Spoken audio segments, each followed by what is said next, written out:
जय माता दी दोस्तों। तो स्वागत है आपका मेरे YouTube चैनल भक्ति विद आस्था में। तो कैसे हो आप सब? आशा करती हूँ सभी स्वस्थ होगे, सभी खुश होगे।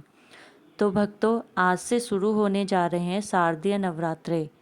और शारदीय नवरात्रे के पहले दिन हम करते हैं माँ दुर्गा के प्रथम स्वरूप माँ शैलपुत्री की पूजा।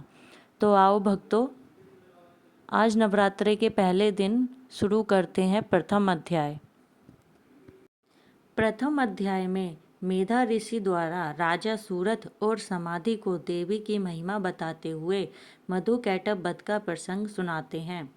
महर्षि मार्कंडेय बोले, सूर्य के पुत्र सार्वणी की उत्पत्ति की कथा विस्तार पूर्वक कहता हूँ, सुनो। सार्वणी महामाया की कृपा से जिस प्रकार मनवंतर के स्वामी हुए, उसका भी हाल सुनो।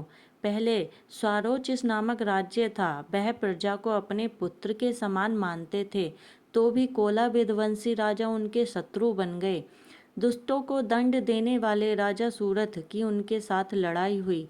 कोला विध्वंसियों के संख्या में कम होने पर भी राजा सूरथ युद्ध में उनसे हार गए। तब वह अपने नगर में आ गए। केवल अपने देश का राज्य ही उनके पास रह गया और वह उसी देश के राजा होकर राज्य करने लगे। किंतु उनके शत्रुओं ने उन पर वहां आक्रमण किया। राजा को बलहीन देखकर उसके दुष्ट मंत्रियों ने राजा की सेना और खजाना अपने अधिकार में कर लिया। राजा सूरत अपने राज्याधिकार को हार कर शिकार खेलने के बहाने घोड़े पर सवार होकर वहां से एक भयंकर वन की ओर चल दिए। उस वन में उन्होंने महर्षि मेधा का आश्रम देखा। वहां मेधा महर्षि अपने शिष्यों तथा मुनियों से सुशोभित बैठे हुए थे और वहां कितने ही हिंसक जीव परम शांति भाव से रहते थे। राजा सूरत ने महर्षि मेधा को प्रणाम किया और महर्षि ने भी उनका रचित सत्कार किया। राजा सूरत महर्षि के आश्रम में कुछ समय तक ठहरे। अपने नगर की ममता के आकर्षण से राजा अपने मन में सोचने लगे, पूर्व काल में पूर्वजों ने जिस नगर का पालन किया था, वह आज मेरे हाथ से निकल गया। मेरे दुष्ट एवं दुरात्मा मंत्री मेरे नगर की ओर अब धर्म से रक्षा कर रहे होंगे या नहीं। मेरा प्रधान हाथी, जो कि सदा मद की वर्षा करने वाला और सूरवीर था, मेरे बैरियों के बस में होकर न जाने क्या दुख भोग रहा होगा। मेरे आज्ञाकारी नौकर, जो मेरी कृपा से धन और भोजन पाने से सदैव सुखी रहते थे और मेरे पीछे पीछे चलते थे, वह अब निश्चय ही दुष्ट राजाओं का अनुसरण करते होंगे तथा मेरे दुष्ट एवं दुरात्मा मंत्रियों द्वारा व्यर्थ ही धन को व्यय करने से संचित किया हुआ मेरा खजाना एक दिन अवश्य खाली हो जाएगा। इस प्रकार की बहुत सी बातें सोचता हुआ राजा निरंतर दुखी रहता। एक दिन राजा सूरथ ने महर्षि मेधा के आश्रम के निकट एक वैश्य को देखा। राजा ने उससे पूछा, भाई तुम कौन हो? यहाँ तुम्हारे आने का क्या कारण है और तुम मुझे शोकग्रस्त अनमने से दिखाई देते हो, इसका क्या कारण है? राजा के यह नम्र वचन सुन वैश्य ने महाराज सूरत को प्रणाम करके कहा। वैश्य बोला, राजन, मेरा नाम समाधि है। मैं धनियों के कुल में उत्पन्न एक वैश्य हूँ। मेरे दुष्ट स्त्री पुत्रादिकों ने लोभ से मेरा सब धन छीन लिया और मुझे घर से निकाल दिया है। मैं इस तरह से दुखी होकर इस वन में चला आया हूँ और यहाँ रहता हूँ। मैं इस बात को भी नहीं जानता कि अब घर में इस समय सब कुशल है या नहीं। यहाँ मैं अपने परिवार का आचरण संबंधी कोई समाचार भी नहीं पा सकता कि वह घर में इस समय कुशलता पूर्वक है या नहीं। मैं अपने पुत्रों के संबंध में यह भी नहीं जानता कि वह सदाचारी है या दुराचार में फंसे हुए हैं। राजा बोले, जिस धन के लोभी स्त्री पुत्रों ने तुम्हें घर से निकाल दिया है, फिर भी तुम्हारा चित्त उनसे क्यों प्रेम करता है? वैश्य ने कहा, मेरे विषय में आपका ऐसा कहना ठीक है, किंतु मेरा मन इतना कठोर नहीं है। यद्यपि उन्होंने धन के लोभ में पड़कर पितृ स्नेह को त्याग कर मुझे घर से निकाल दिया है, तो भी मेरे मन में उनके लिए कठोरता नहीं आती। हे महामते, मेरा मन फिर भी उनमें क्यों फंसा रहता है, इस बात को जानता हुआ भी मैं नहीं जान सकता। उनके लिए फिर भी दुखी रहता हूँ। मैं उनके लिए लंबी सांसें ले रहा हूँ।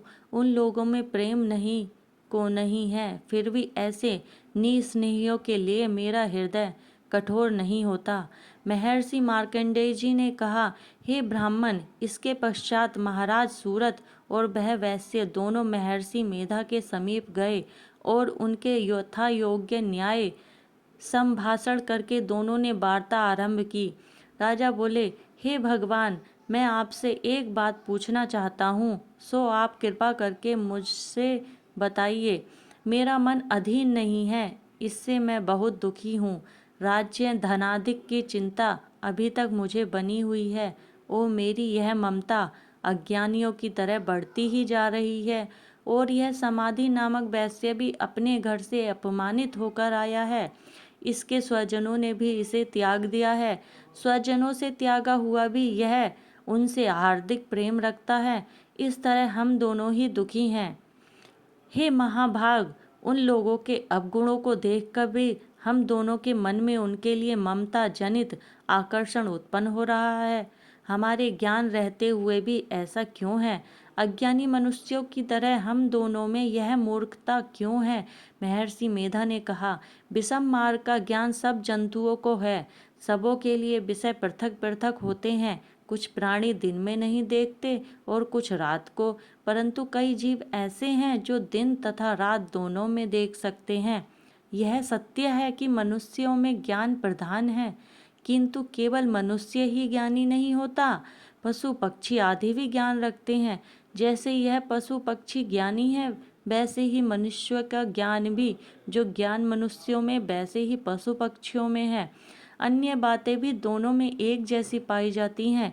ज्ञान होने पर भी इन पक्षियों की ओर देखो कि अपने भूख से पीड़ित बच्चों की चोंच में कितने प्रेम से अन्न के दाने डालते हैं। हे राजन, ऐसा ही प्रेम मनुष्यों में अपनी संतान के प्रति भी पाया जाता है। लोभ के कारण अपने उपकार का बदला पाने के लिए मनुष्य पुत्रों की इच्छा करते हैं और इस प्रकार मोह के गड्ढे में गिरा करते हैं। भगवान श्री हरि की जो माया है, उसी से यह संसार मोहित हो रहा है। इसमें आश्चर्य की कोई बात नहीं, क्योंकि वह भगवान विष्णु की योग निद्रा है। यह माया ही तो है जिसके कारण संसार मोह में जकड़ा हुआ है। यही महामाया भगवती देवी ज्ञानियों के चित्त को बलपूर्वक खींचकर मोह में डाल देती है और उसी के द्वारा संपूर्ण जगत की उत्पत्ति होती है। यही भगवती देवी प्रसन्न होकर मनुष्य को मुक्ति प्रदान करती है। यही संसार के बंधन का कारण है तथा संपूर्ण ईश्वरों की भी स्वामिनी है। महाराज सूरत ने पूछा, भगवान, वह देवी कौन सी है जिसको आप महामाया कहते हैं? हे ब्राह्मण, वह कैसे उत्पन्न हुई और उसका कार्य क्या है? उसके चरित्र कौन कौन से हैं? प्रभु, उसका जैसा प्रभाव हो, जैसा स्वरूप हो, वह सब ही कृपा करके मुझसे कहिए। मैं आपसे सुनना चाहता हूँ। महर्षि मेधा बोले, राजन, वह देवी तो नित्य स्वरूपा है। उसके द्वारा यह संसार रचा गया है। तब भी उसकी उत्पत्ति अनेक प्रकार से होती है। वह सब आप मुझसे सुनो। देवी देवताओं का कार्य सिद्ध करने के लिए वचन उस समय वह उत्पन्न हुई कहलाती है। संसार को जलमय करके जब भगवान विष्णु योग निद्रा का आश्रय लेकर शेष शैया पर सो रहे थे, तब मधुकैटभ नाम के दो असुर उनके कानों के मैल से प्रकट हुए। वह श्री ब्रह्मा जी को मारने के लिए तैयार हो गए। श्री ब्रह्मा जी ने जब उन दोनों को अपनी ओर आते देखा और यह भी देखा कि भगवान विष्णु योग निद्रा का आश्रय लेकर सो रहे हैं, तो वह उस समय श्री भगवान को जगाने के लिए उनके नेत्रों में निवास करने वाली योग निद्रा की स्तुति करने लगे। श्री ब्रह्मा जी ने कहा, हे देवी, तुम ही स्वाहा, तुम ही स्वधा और तुम ही बसटकार हो। स्वर भी तुम्हारा ही स्वरूप है। तुम ही जीवन देने वाली सुधा हो। नित्य अक्षर प्रणव में आकर उकार मकार इन तीनों में माताओं के रूप में तुम ही स्थित हो। इनके अतिरिक्त जो बिंद पथ अर्ध मात्रा है, जिसका कि विशेष रूप से उच्चारण नहीं किया जाता है, हे देवी, वह भी तुम ही हो।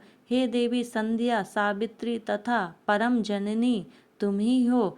तुम इस विश्व को धारण करने वाली हो।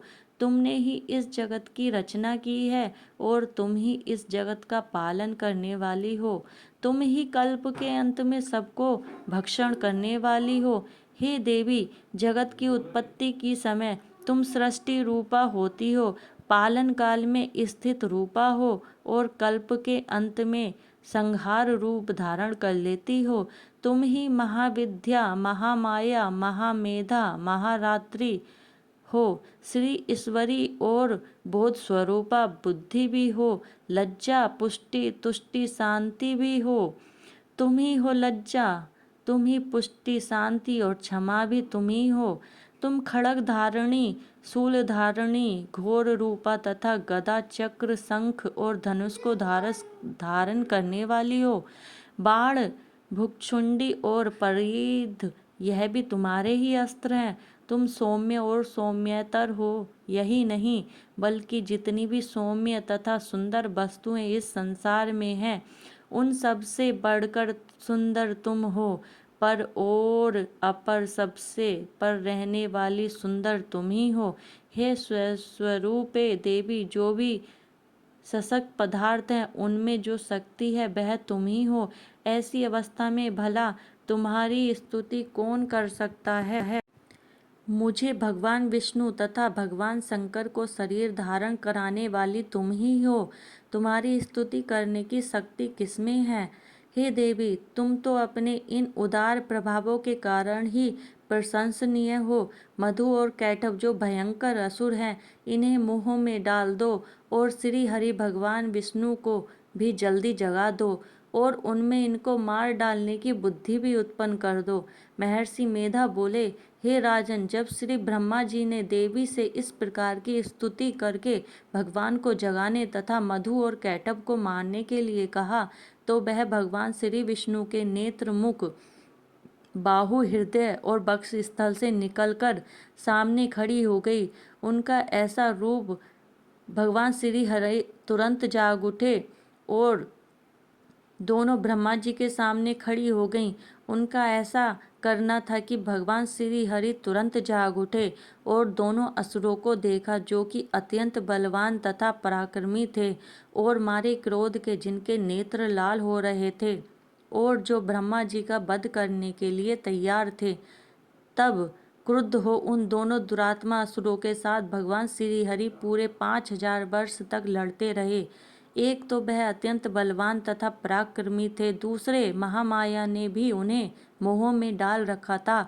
अतः वह श्री भगवान से कहने लगे, हम दोनों तुम्हारी वीरता से अत्यंत प्रसन्न हैं, तुम हमसे कोई वर मांगो। भगवान ने कहा, यदि तुम मुझ पर प्रसन्न हो तो अब तुम मेरे हाथों से मर जाओ।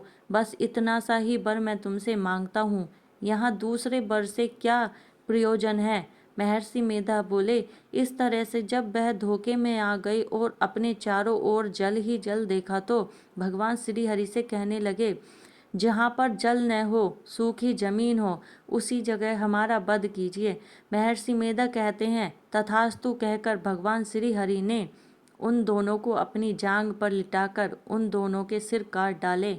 इस तरह से यह देवी श्री ब्रह्मा जी के स्तुति करने पर प्रकट हुई थी। अब तुमसे उनके प्रभाव का वर्णन करता हूँ, सो सुनो। तो दोस्तों, दुर्गा सप्तशती पाठ का प्रथम अध्याय समाप्त होता है। जय माता दी।